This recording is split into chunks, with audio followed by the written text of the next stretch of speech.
వరలక్ష్మి వ్రత శుభాకాంక్షలు అండి అందరికీ. హాయ్ అండి.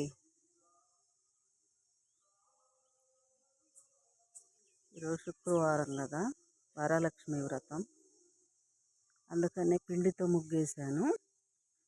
చూడండి, నచ్చితే లైక్ చేయండి, షేర్ చేయండి, కామెంట్ కూడా చేయండి.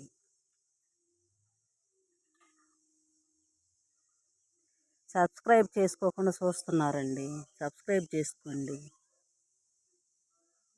ముగ్గు నచ్చితే లైక్ చేయండి, షేర్ చేయండి, కామెంట్ పెట్టండి. కళ్ళాపు చల్లి పిండి ముగ్గేశానండి.